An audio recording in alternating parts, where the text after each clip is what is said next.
Muy buenas tardes, jovencitos. Hoy día vamos a hacer la solución de la práctica calificada número 3 tomado en CEPREUNI el día de hoy. Vamos a empezar entonces rápidamente, jovencitos, con el primer ejercicio. Tómense en cuenta que la parte teórica siempre es fundamental para complementarlo con la parte práctica.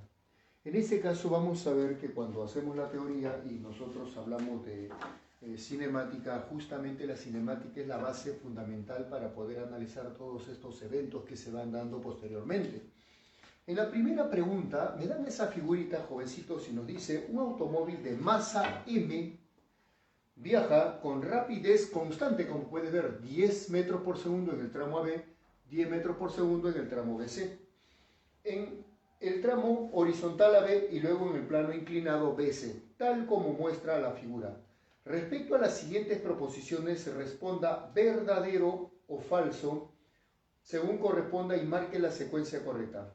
En la primera proposición nos dicen la cantidad de movimiento, del automóvil en los tramos AB y BC son las mismas. Entonces, si acá nos dicen, ven, la cantidad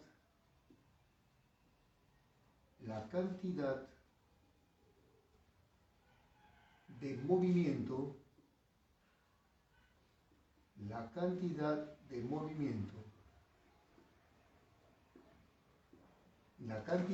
movimiento, del automóvil,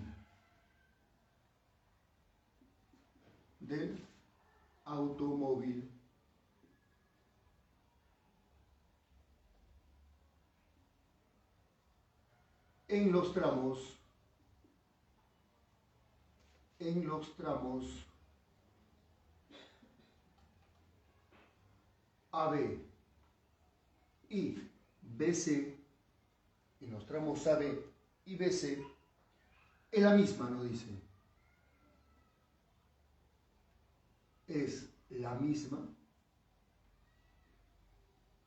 Entonces, jovencitos, cuando nosotros recordamos la definición de cantidad de movimiento, mirad, la cantidad de movimiento es un vector y la cantidad de movimiento se define como la masa por la velocidad. Entonces, la cantidad de movimiento y la velocidad siempre son paralelos.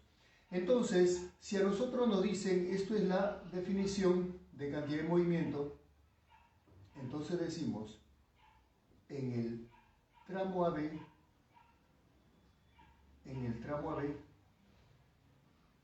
¿no es cierto, jovencitos? La cantidad de movimiento es simplemente 10 MI. Y en el tramo BC, la cantidad de movimiento, ahí está. A esto le llamamos 1 y 2.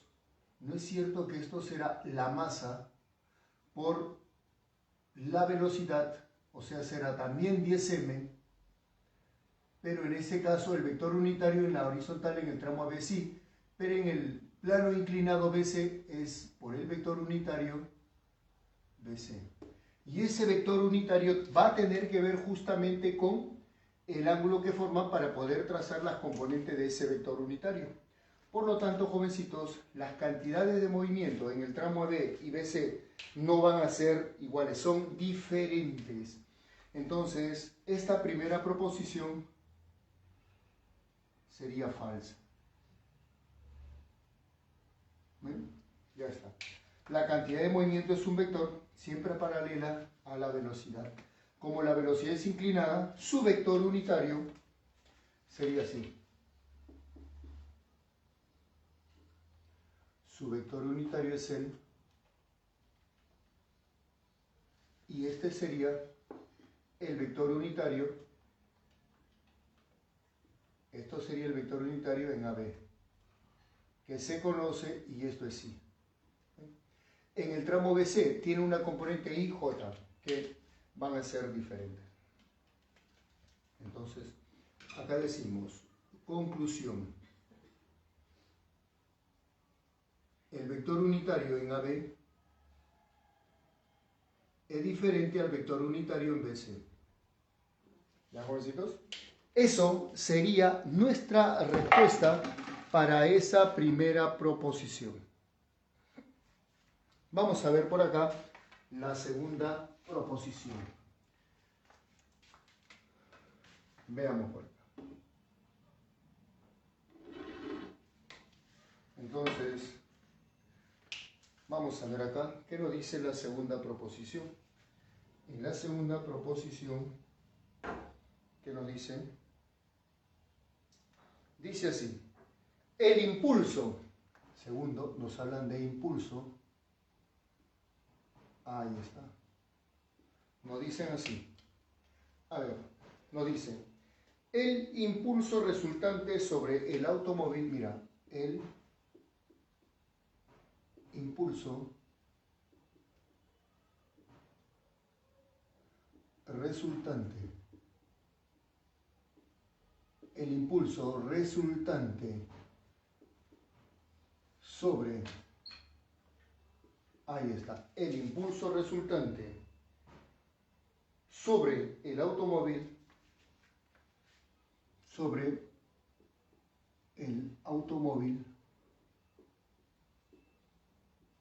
el impulso resultante sobre el automóvil en todo el recorrido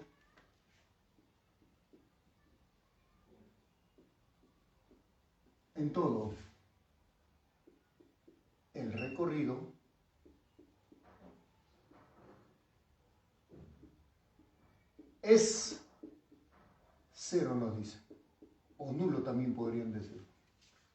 Jovencitos, cuando nosotros hablamos del impulso, cuando nosotros hablamos, por ejemplo, del impulso, si me hubieran dicho a mí, pues el impulso en el tramo AB y luego el impulso en el tramo BC sería cero, eso sería verdadero.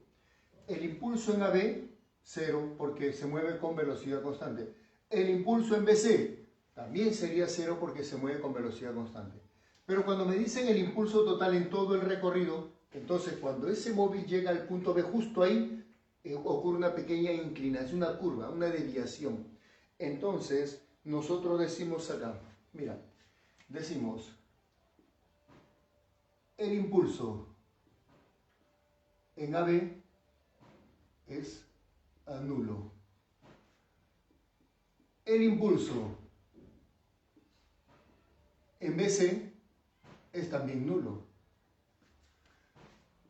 Pero, nosotros decimos así, ¿ve? Pero el impulso, si me piden en A, BC, acá, jovencitos, el impulso es diferente de el vector nulo. ¿Por qué? Porque en el punto B hay una curva. Jovencitos, y siempre que haya una curva, siempre existe aceleración. Y si existe aceleración, entonces hay una fuerza instantánea, que va a producir un impulso instantáneo también. Entonces decimos acá, el impulso, nosotros vamos a decir por acá, el impulso de esta expresión, de esto, en el punto B. En el punto B, específicamente, el impulso en el punto B es diferente de nulo. ¿Bien? Cuando hablo de todo el recorrido, pero si lo analizo por tramos, el impulso es nulo. Pero para todo el recorrido en B, ya no. En B ya no es nulo. ¿Por qué? Porque hay una desviación, hay una curva. Y en toda curva siempre existe aceleración. Y el impulso, jovencitos, es la fuerza neta o resultante por el intervalo de tiempo. Y esa fuerza neta o resultante, por la segunda ley de Newton, provoca aceleración. Entonces, el impulso resultante sobre el automóvil en todo el recorrido es cero. Eso sería incorrecto. Por lo tanto, esta proposición también sería incorrecta o falsa. Tercera proposición.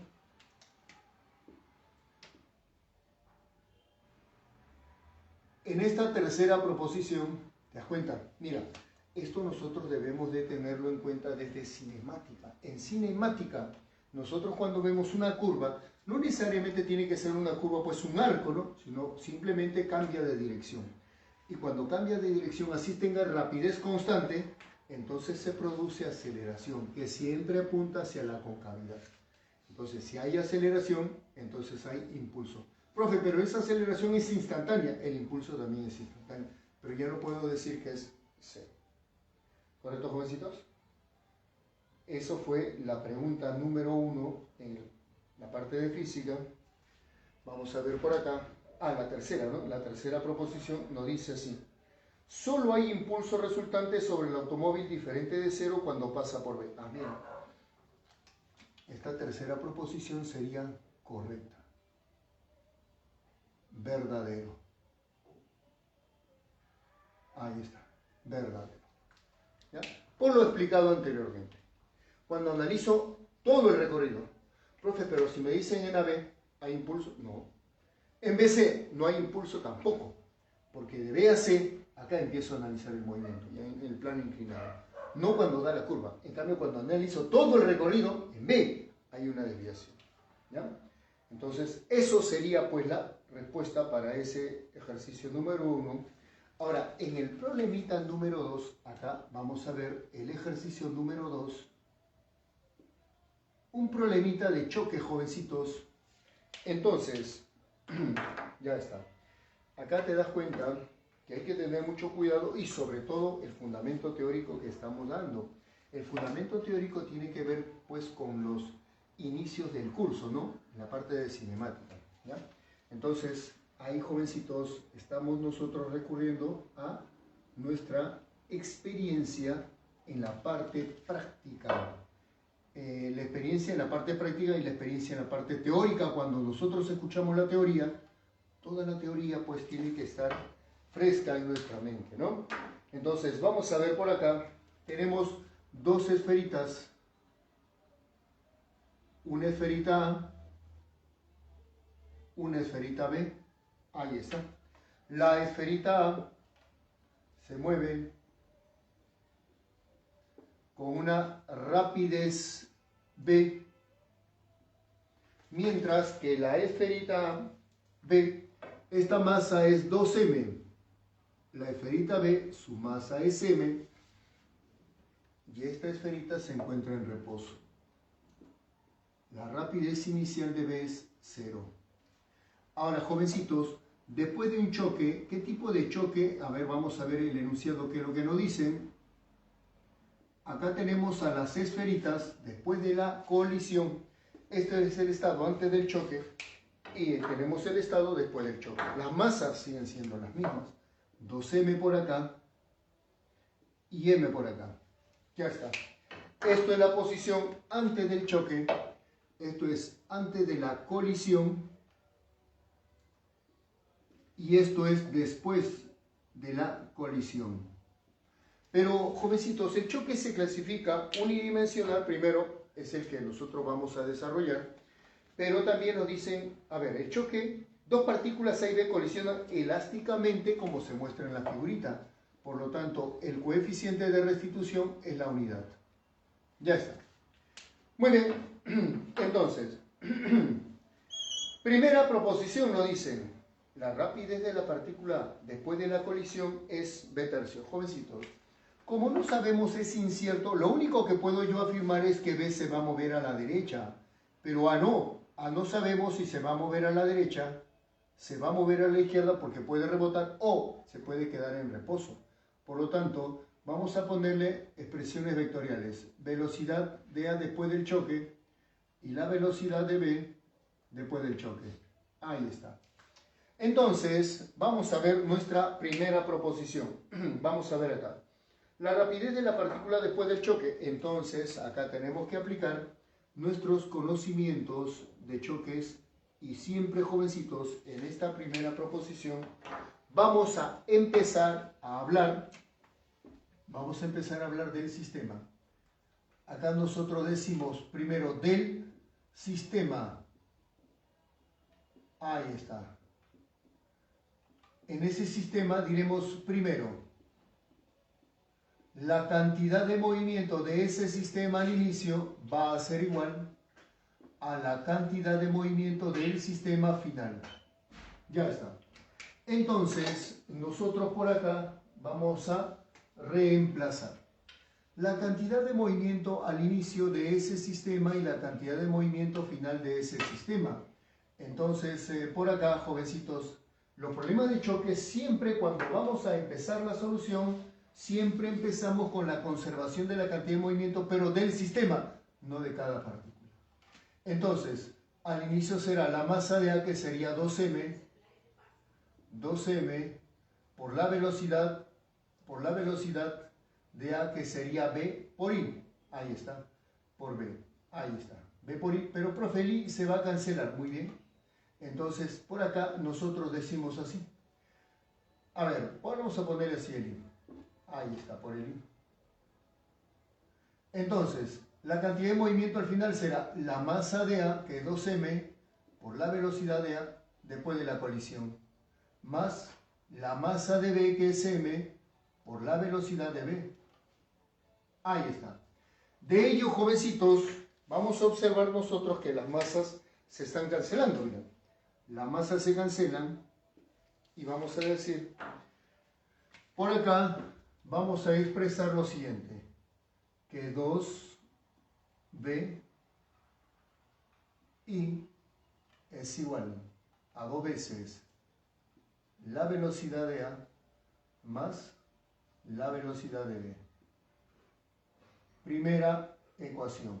Eso es lo que se hace en un problema de choques. Ahora nos vamos a la siguiente parte del problema, que viene a ser hablar del coeficiente de restitución. Entonces por acá vamos a establecer nosotros lo siguiente. Vamos a decir así. Segundo paso. Coeficiente de restitución que vale 1. En ese caso, acá voy a decir la velocidad de A antes de la colisión menos la velocidad de B antes de la colisión por el coeficiente de restitución. Esto será la velocidad de B después de la colisión menos la velocidad de A después de la colisión. Entonces, reemplazando, jovencitos, acá, la velocidad de A es BI. Esto sería así, ¿ve? Esto va a ser BI menos 0 y todo esto por 1. Y esto es igual a las velocidades de B menos la velocidad de A. A esto le llamamos 2. Listo, jovencitos. Resolvamos 1 y 2. Pero, ojo, que en el problema me piden calcular la rapidez de A. O sea, la velocidad de A después del choque. Entonces voy a decir, jovencitos, por acá, de 1 y 2. Ahí está, de 1 y 2. Yo quiero la rapidez de A, más no la rapidez de B. Por lo tanto, ¿qué voy a hacer? Voy a restar 1 menos 2. Entonces, por acá, al restar 2BI menos BI, solamente me va a quedar BI. Voy a restar, estoy restando. Esto será, ahí está, 2 U sub A menos U sub A, 3 veces la velocidad de A. Y el B se canceló. Por lo tanto, jovencitos, la velocidad de A, acá nada más, jovencitos, primero acá calculamos la velocidad de A. Esta velocidad de A después del choque sería B tercios I. Pero a mí me piden la rapidez de A. Y esa rapidez de A será B tercios. Ahí está. ¿Ven? Entonces, eso sería mi primera respuesta. La rapidez de la partícula después del choque es B tercios. Eso es verdad. Entonces, la primera proposición sería verdadero. Ahí está. ¿Estamos de acuerdo? Eso, jovencitos, es lo que se hace siempre en un problema de choques o colisiones. Ojo que solamente estamos aplicando el fundamento teórico seguido. Vamos a ver por acá. Veamos, jovencitos. Vamos a ver entonces, ahora vamos a la segunda proposición. Para la segunda proposición nos vamos a ir pues al extremo izquierdo y vamos a borrar este primer ejercicio para ver la segunda proposición. Veamos por acá, ya está. Vamos borrando. Muy bien, jovencitos.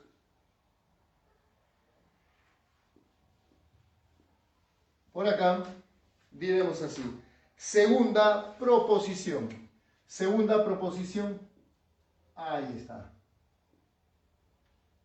En esta segunda proposición diremos nosotros la rapidez de la partícula B después de la colisión. Bueno, en esta segunda proposición decimos de las ecuaciones 1 y 2, de las ecuaciones 1 y 2, jovencitos, decimos, vamos a poner acá, en cualquiera de las ecuaciones, porque ya conozco que la velocidad de A es B tercios de I. Lo puedo reemplazar en 1 o en 2. Entonces, si nosotros reemplazamos en 2, vamos a conocer en 2A, allá, decimos que BI es igual, en este caso sería la velocidad de B menos la velocidad de A. Y esa velocidad de A, ¿no es cierto que es B tercios? Este B tercios pasa a este lado, acá restando pasa a sumar, entonces sería 4 tercios de B. Esto vendría a ser la velocidad de B.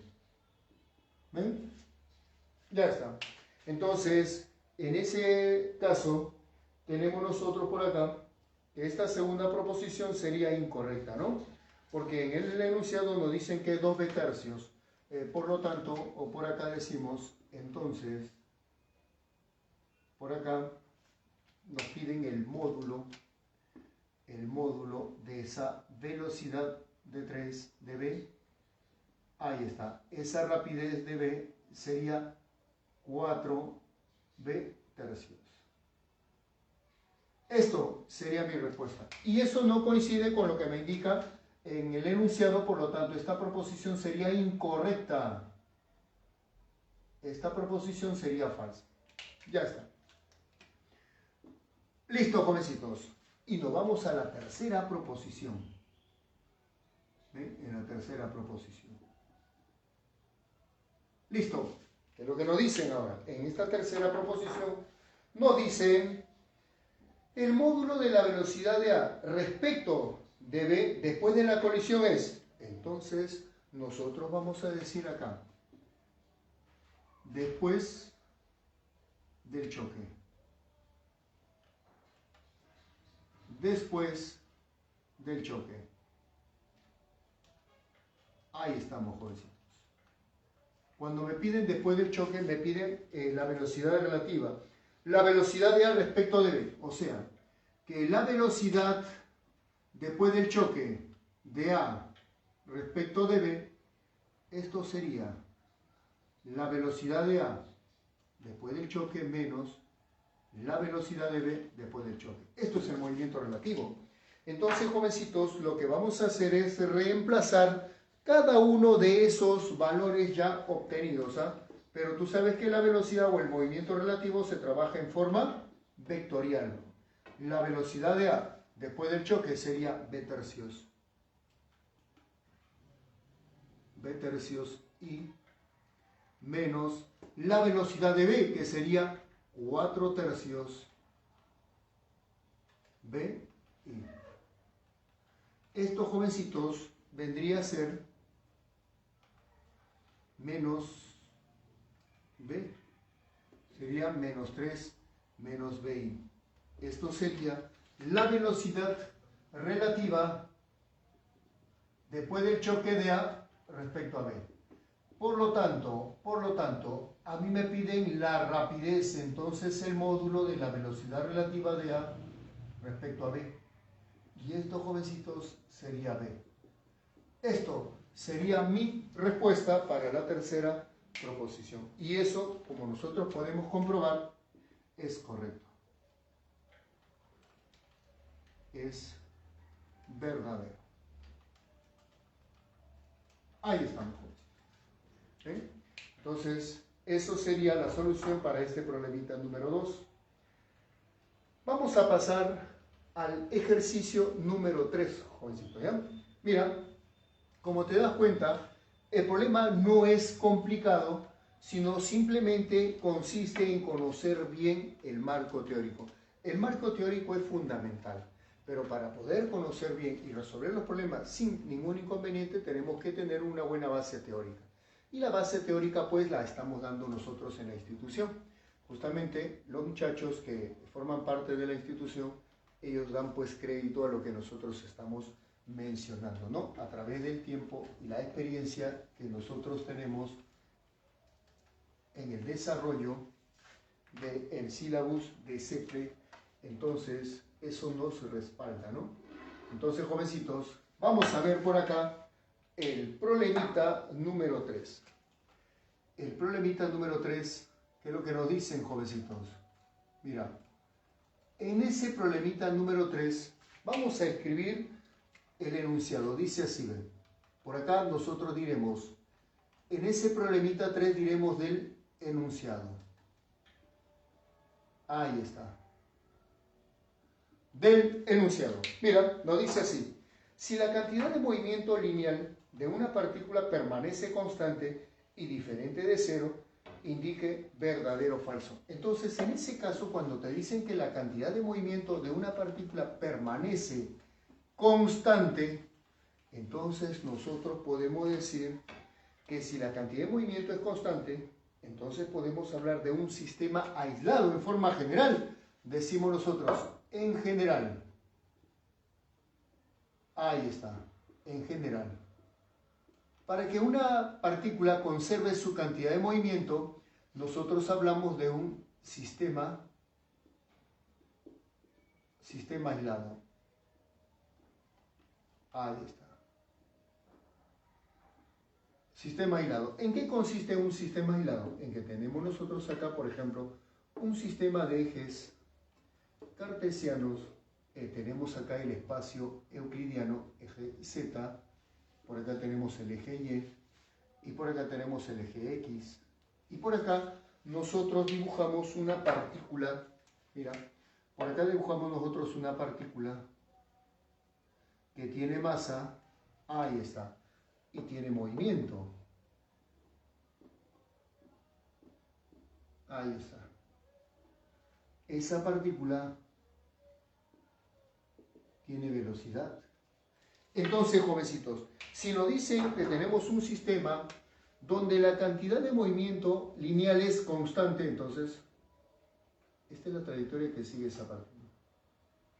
No se está desviando. Entonces, si hablamos nosotros de un sistema aislado, es un término general. Entonces, jovencitos, decimos nosotros acá nosotros decimos que la cantidad de movimiento es constante. O sea, ¿por qué? Porque su velocidad también es constante. Muy bien, entonces, jovencitos, en ese caso nos dicen, la primera proposición, nos dice por acá, la primera proposición quiere decir que sobre ese cuerpo o no existe fuerza externa o existiendo fuerzas, la suma de todas ellas es nula. Por lo tanto, si la fuerza resultante es nula, la cantidad de movimiento no va a cambiar. Porque fuerza es el único agente capaz de modificar la cantidad de movimiento de un cuerpo o sistema. Entonces, me dicen acá, la primera proposición nos dice, si él se mueve con velocidad constante, me dicen como la primera proposición, su energía cinética, nos dicen por acá, su energía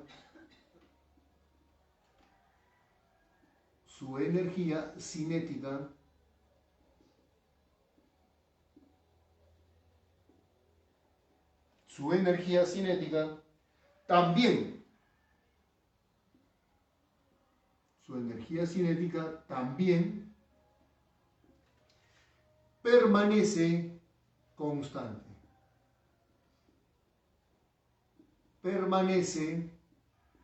Su energía cinética también permanece constante. Ahí está. Jovencitos, si la cantidad de movimiento es constante porque su masa por velocidad es constante, tú sabes que la energía cinética es un medio de la masa por la velocidad cuadrada. La energía es un escalar, pero su valor numérico va a ser invariable. Entonces, en ese caso, la primera proposición sería verdadera. La primera proposición sería correcta. Ahí está. Y esto sería verdadero. Segunda proposición. ¿Qué es lo que nos dice la segunda proposición? Por acá vamos a ver la segunda proposición para este ejercicio número 3. ¿Qué es lo que nos dice? Dice así. Su trayectoria es rectilínea. Mírame. ¿Observas en la figurita? Su trayectoria, la trayectoria es la sucesión continua de puntos que deja la partícula móvil al experimentar un movimiento mecánico en este caso. Su trayectoria es rectilínea, eso es correcto. Su trayectoria es rectilínea. Esta segunda proposición es correcta. Es verdadero. Es verdadero. Y la tercera proposición. En esta tercera proposición, ¿qué es lo que nos dice? La partícula se encuentra en equilibrio. Jovencitos, todo cuerpo que se encuentra con velocidad constante o experimenta MRU o su cantidad de movimiento es constante, entonces se encuentra en equilibrio. Porque tú sabes que fuerza es el único agente capaz de modificar su estado de movimiento o cantidad de movimiento. La única. Pero si la velocidad no cambia, es porque la fuerza resultante es nula. Entonces decimos acá, esta tercera proposición sería verdadero. Como consecuencia de que su cantidad de movimiento es constante, entonces decimos que se encuentra en equilibrio. La partícula se encuentra en equilibrio. Acá decimos, la partícula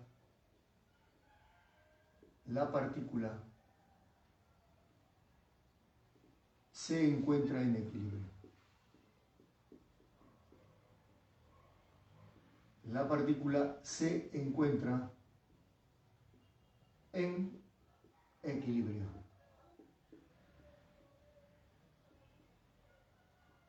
En equilibrio.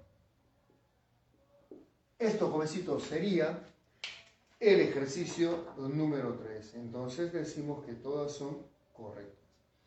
En la pregunta número 4, vamos a ver por acá, es un problemita también que se fundamenta en el marco teórico. Entonces, en este ejercicio número 4, jovencitos, ahí está. Vamos a ver por acá lo siguiente, mira. En este ejercicio número 4 tenemos dos sistemas. Mira, dice así el enunciado. En la figura se muestran dos sistemas, masa-resorte. Entonces, vamos nosotros a ir graficando ese ejercicio. Por acá tenemos dos gráficos. Vamos a dibujar así. Por acá. Ahí estamos. Por acá tenemos un gráfico, un sistema masa-resorte horizontal. Ahí está.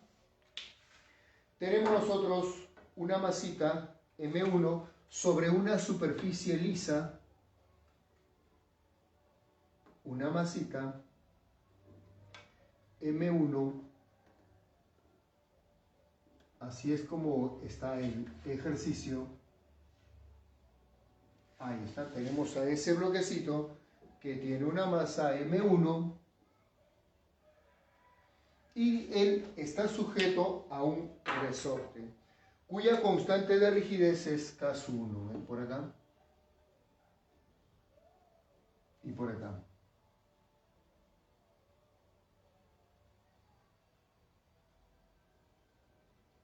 Donde esta constante de rigidez K1 es 4 veces la constante de rigidez K2. ¿Ven? Y este piso es liso, nos dice, ¿no? Este piso es liso. Ahí está. Luego vamos a tener otro sistema vertical. Por acá tenemos del techo. Por acá tenemos otro resorte que está sosteniendo a otro bloquecito. Por acá. Ahí está. Tenemos por acá. Ahí está. ¿Ven? Tenemos por acá a este resorte de constante de rigidez K sub 2. Y por acá tenemos la masita M2. Ahí está. Tenemos por acá la masita M2. Ahí está. M2. Vamos a poner así. M2 es igual, jovencitos, a 2 veces M1. Esto es lo que nos dice, pues, el enunciado. ¿Bien? Bien. Dice así. Si la amplitud... A ver. En la figura se muestran dos sistemas masa-resorte, una horizontal y el otro vertical, en los cuales los bloques M1 y M2 tienen la misma rapidez máxima de oscilación. Pero las posiciones de equilibrio pues no van a ser las mismas, porque en el primero, en la posición de equilibrio, la deformación es 0, mientras que en el segundo bloque la posición de equilibrio es aquel punto donde la fuerza resultante es 0, es decir, el peso y la fuerza elástica son iguales. En el sistema masa-resorte vertical hay una pequeña deformación, mientras que en el sistema masa-resorte horizontal no hay deformación en la posición de equilibrio, pero presenta la misma rapidez. Si la amplitud de oscilación de M1 del primero es 3 raíz de 2 centímetros, ¿cuál es la amplitud de oscilación en centímetros de M2? Jovencitos, nosotros por acá diremos de la teoría, profe, ya sea el sistema masa-resorte en la horizontal o en la vertical, muy buenas tardes con todos los jovencitos que nos acompañan y que pues están observando esa solución. Muy bien, vamos a ver por acá, tenemos nosotros acá lo siguiente, miren. Si me dicen, siempre en la posición de equilibrio la rapidez es máxima, decimos acá. Diremos nosotros así, ven, por teoría, jovencitos, por teoría, hablamos de la posición de equilibrio. Y siempre en la posición de equilibrio, la rapidez de 1 es máxima y va a ser igual a la rapidez del bloque 2, también máxima. Profe, pero uno es vertical y el otro es horizontal. Igual, en la posición de equilibrio, siempre la rapidez es máxima. Ahora, esa rapidez máxima también nosotros debemos saber que por teoría tiene la siguiente expresión.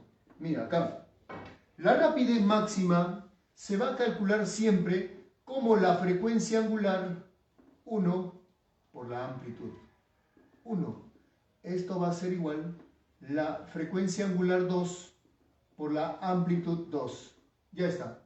Pero también nosotros debemos recordar por acá lo siguiente. Cuando nosotros hablamos de frecuencia angular, el dato que tenemos nosotros acá, mira, vamos a ponerlo como dato, es dato en el problema, en este gráfico, nos dicen que la amplitud de 1 es igual a 3 raíz de 2 centímetros. Y me piden hallar la amplitud de 2. Bueno, jovencitos, por acá nosotros vamos a establecer lo siguiente.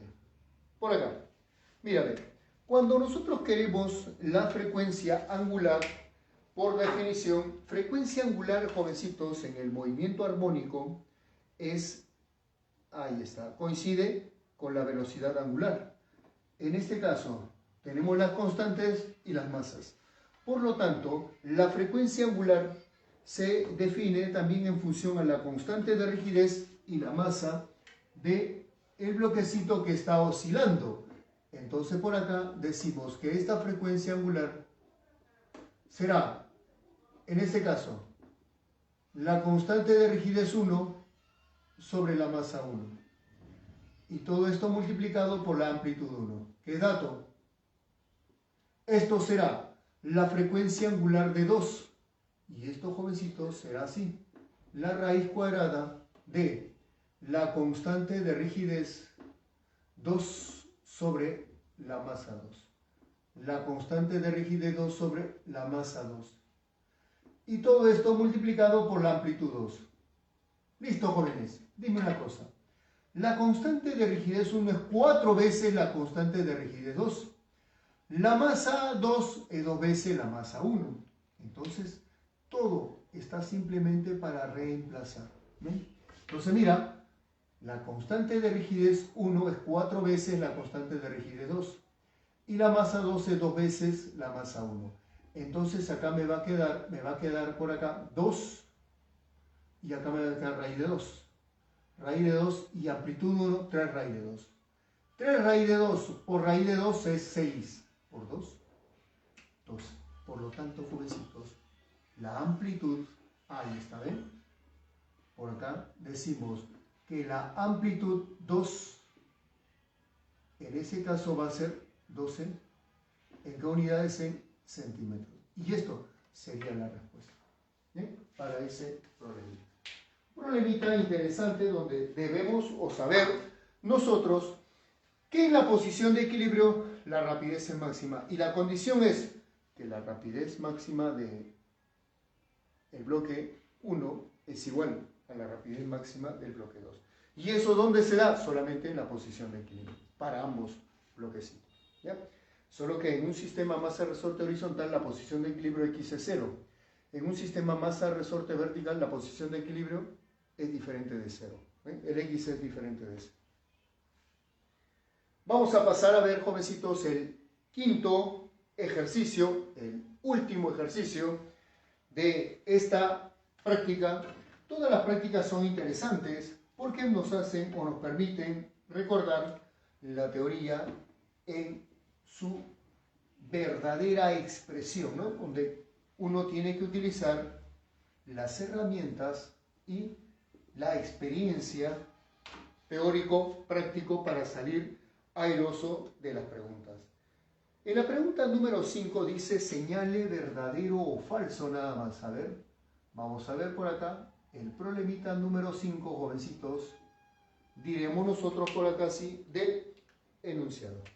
A ver, de los enunciados, decimos así, del enunciado. Del enunciado. Ahí está.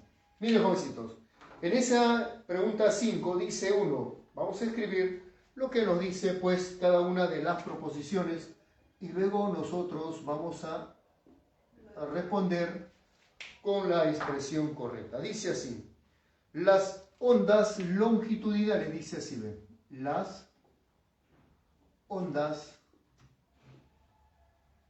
longitudinales requieren de un medio, longitudinales, decimos que requieren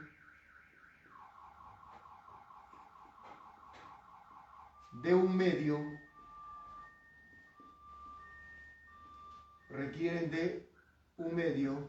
ahí está, requieren de un medio, a ver, acá nos dicen las ondas longitudinales hacen, a ver, lo dice así, hacen vibrar a las partículas, hacen vibrar a las partículas,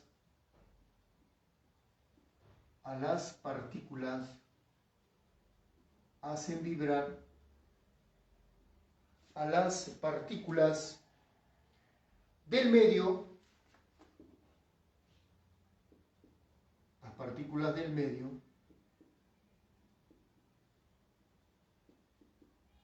ahí está, en forma perpendicular en forma perpendicular, ahí está, en forma perpendicular a la dirección de propagación. Entonces, con el enunciado, nosotros ya podemos responder, si es correcto, a la dirección de propagación. A la dirección de propagación. Y jovencitos, a la dirección, nos dicen de propagación de dichas ondas. Por acá decimos de dichas ondas. Ahí está, de dichas ondas. Entonces, cuando nosotros hablamos de ondas longitudinales, las ondas longitudinales requieren de un medio material para poderse propagar, sólido, líquido, gas. También debemos saber que las ondas longitudinales se propagan en la misma dirección en que se perturban las partículas del medio donde se origina esa perturbación. Por lo tanto, tenemos, ejemplo, el sonido, una forma de onda longitudinal. Pero las ondas que se perturban en una dirección perpendicular a la propagación de las ondas se llaman ondas transversales. O sea, lo que me están diciendo por acá, tendría que decirme, las ondas transversales hacen vibrar las partículas del medio en forma perpendicular a la dirección de propagación de dichas ondas. Eso sería verdadero. Pero como nos dicen que son ondas longitudinales, esta proposición sería falsa entonces. Ahí está, esta proposición sería falsa porque no se refieren a ondas longitudinales, sino a las ondas transversales. ¿Correcto? Vamos a ver acá.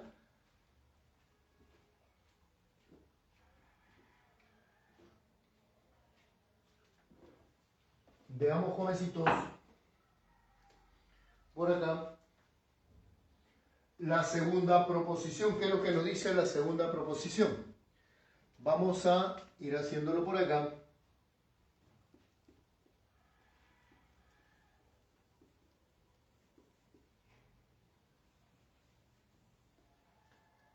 Decimos, segunda proposición. Ahí está.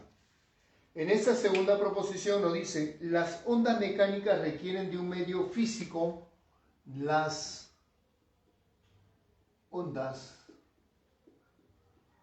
mecánicas. Las ondas mecánicas requieren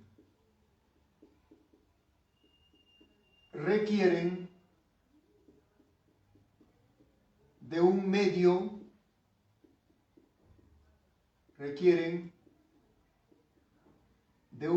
físico, requieren de un medio físico material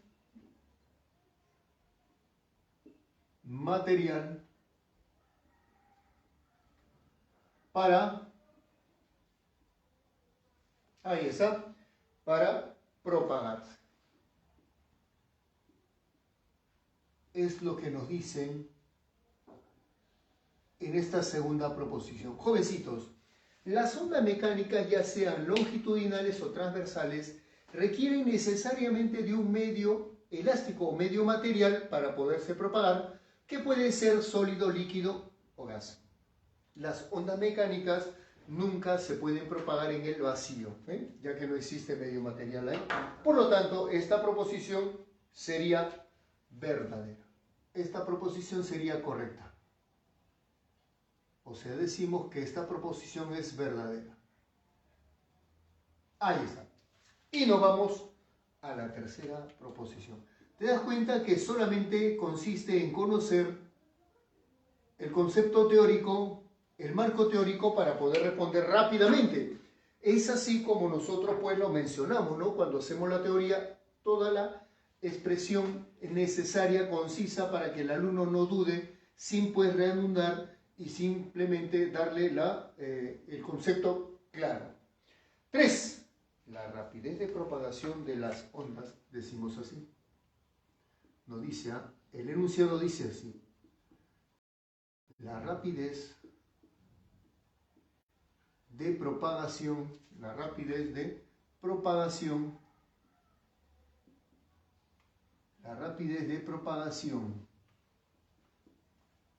de las ondas,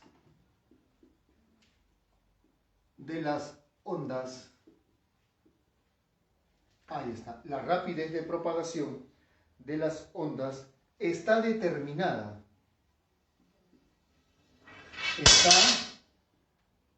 determinada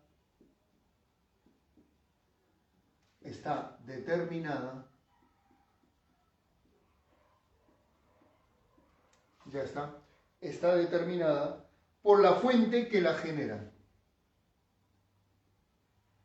Por la fuente que lo genera, que los genera. Jovencitos, esta tercera proposición no es correcta. ¿Por qué? Cuando nosotros hablamos de rapidez de propagación, por ejemplo, las ondas se perturban en un eje las transversales y se propagan en otro eje perpendicular a las primeras, pero esa propagación es con rapidez constante. Por lo tanto, jovencitos, la rapidez de propagación, cuando nosotros tenemos la siguiente expresión, cuando hablamos de rapidez de propagación, esto lo decimos que es lambda por la frecuencia. Eso es la expresión que me permite calcular la rapidez de propagación de una onda. Ahora, la rapidez de propagación, jovencitos, depende del medio. El medio es la cuerda. Ahí está. ¿Correcto? Si hablamos de una onda en una cuerda, nosotros decimos también que la frecuencia depende de la fuente que lo genera. Entonces, cuando nosotros hablamos de rapidez de propagación, esta rapidez depende del medio. Depende del medio. Si el medio cambia, cambia la rapidez necesariamente. Pero, profe, si nosotros hablamos de la frecuencia, esta frecuencia diremos que depende de la fuente generadora de la onda. La frecuencia, decimos acá que él depende de la fuente o generador. Depende de la fuente o generador de ondas. Si el medio no cambia, por ejemplo, cuando hablamos del fenómeno de reflexión, simplemente en un fenómeno de reflexión la onda incidente y reflejada son las mismas. La rapidez de propagación depende solamente del medio. Si el medio no cambia, la rapidez no cambia. Y en ese caso nos decía que la rapidez de propagación de las ondas está determinada, o sea, depende de la fuente que lo genera. Eso es falso. Entonces, esta tercera proposición sería incorrecta también, por lo tanto decimos que es falsa. ¿Ven? ¿Se dan cuenta? Entonces, para esto no hay mucho que analizar, sino ser concreto. ¿Y cómo somos concretos? Cuando tenemos una buena base teórica. La base teórica es fundamental para responder ese tipo de situación o para llegar a una respuesta rápida. ¿Correcto? Entonces, la base fundamental es la teoría. Con la teoría sustentamos cualquier resultado experimental. ¿Correcto? Entonces, eso, jovencitos, vendría a ser la solución de esta tercera práctica calificada en pre para los muchachos de la institución. Espero que pues esto no haya sido muy dificultoso. Como puedes ver, todo lo que se hace en la teoría está pues justamente te están preguntando, ¿no? Entonces, esperemos que haya más insistencia y perseverancia en la parte teórica, porque es fundamental, jovencitos. Cuídense bastante entonces y nos estamos viendo o reencontrando en una siguiente transmisión, jovencitos, ¿eh? Entonces, un gusto de mi parte y pues que sigan los éxitos, jovencitos, porque en este mundo de la matemática y ciencia estamos siempre para ir sobresaliendo en función al esfuerzo que le pongamos en el día a día, ¿correcto? Muchas gracias a todos por su atención, cuídense y nos seguiremos viendo en otras transmisiones. Hasta luego, jóvenes.